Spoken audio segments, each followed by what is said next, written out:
regarde. Ça marche carrément pas, quoi. Bon, il va falloir qu'on regarde, ça. Hein. Non, ça marche pas. Peut-être plus qu'elle soit en profondeur, en fin de compte. Non, je pense qu'il faut laisser comme ça, en fait. Je sais pas. Il faut faire un peu de chaque version, peut-être, et on voit ce qui marche le mieux. Le problème, c'est que Charline et Stéphane n'y connaissent rien en jardinage. Poireaux, laitue, ça on en a déjà fait. On en garde pour en refaire un peu plus tard. Alors, ils disent de faire des trucs dans des termes de jardinier qu'on comprend pas trop.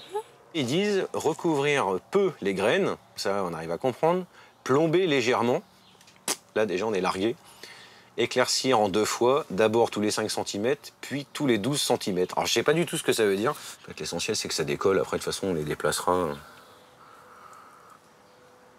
Et puis si ça marche pas, tant pis. Hein.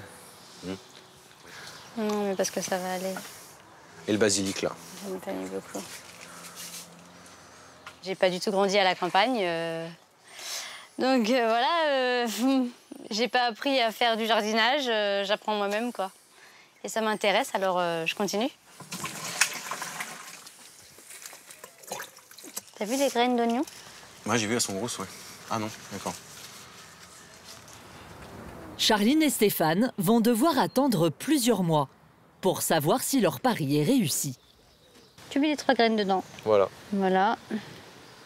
On apprend en même temps que lui, en fin de compte. Il a de la chance parce que lui, il apprend ça à 8 ans. On va faire... Voilà, et nous, on apprend ça, moi, pour ma part, à 40 ans passés, quoi. Allez, je le tiens. Allez, mets-la à terre.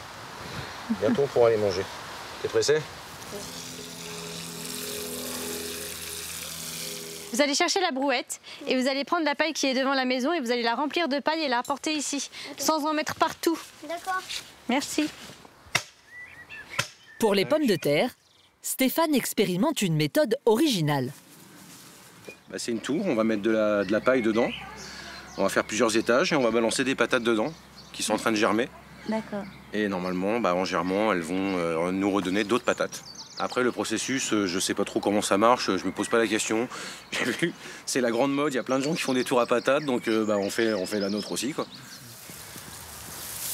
Voilà, nickel. C'est parti.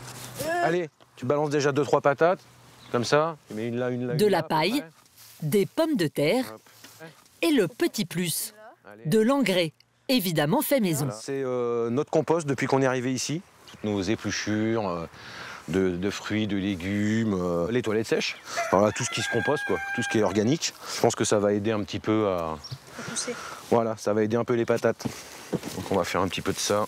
Ah, tu fais une... Ouais, on va... Ouais. Là, il y en a encore. Une technique supposée offrir un rendement record. Elle n'est pas accrochée. Allez, c'est parti. Moi je dis 8 tonnes. Ouais, moi je dis pas trop. 8 tonnes minimum. Je prends un petit peu trop gros là. Minimum. Minimum? Ouais. Pour obtenir leur première pomme de terre, Charline et Stéphane vont devoir attendre au moins 4 mois. Toute la paille. Ouais, bah vas-y, c'est bien. Par quoi? Mais les carottes? Carottes. Allez. Tu prends la fourche, Isaac? Les carottes, c'est par là. Attends, on va les sortir avec la fourche, tiens. Isaac, tu vas prendre à la 4 mois se sont écoulés depuis la plantation de la première graine. Vous le sentez comment, vous? Je pense que ça va marcher parce que vu Est-ce que ça a marché? Allez. Qu'est-ce que ça donne? Méga carottes. Méga carottes. Ici. Bah au moins personne n'en a des comme nous. Hein. Allez, on regarde s'il y en a d'autres. Allez. Ok. Hop, ça croustille. Oh là là, waouh. C'est elle, vous voyez en fait. C'est pire une. C'est pas une dent. Si, c'est une dent de mammouth. Et elle est dingue celle-là quand même. Hein? C'est une jaune ça. Elle est parfaite. Même les fans, regarde comme ils sont épais. Ah ouais, c'est énorme. Même ici. Là.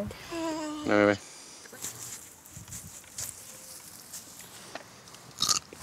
Croquer aussi.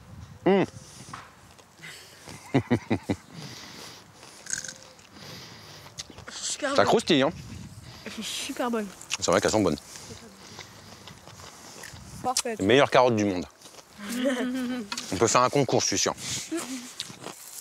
Eh ben, il est pas mal. C'est un poireau palmier. On vient de l'inventer. On vient d'inventer.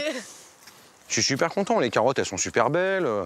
Elles sont grosses. Les poireaux, bah franchement, moi, cette taille-là, ça nous suffit largement. Là, on a démarré petit, ça marche. Mon seul regret, c'est qu'on n'ait pas démarré un peu plus gros quand même. qu'on en ait encore un peu plus, quoi. Parce que quand je vois les poireaux sont sympas, j'imagine bien cette parcelle-là en poireaux, quoi. Puis l'autre là-bas tout en carottes. Mais bon, Eh, ça fait comme on va rester sage, on va y aller petit à petit, quoi. Et commence à peser notre panier ou pas, là? Ouais, ça va. Hein, ça fait pas mal, là, hein? On a fait des bonnes. Ah oui, c'est bien. Et voilà, la récolte de ce matin. Après des débuts difficiles, Alors, c'est super, hein? Charline et Stéphane semblent proches du succès. Pour le déjeuner, Charline cuisine les légumes du jardin pour la première fois. À table. Au menu, une tarte aux côtes de blettes et une salade de tomates.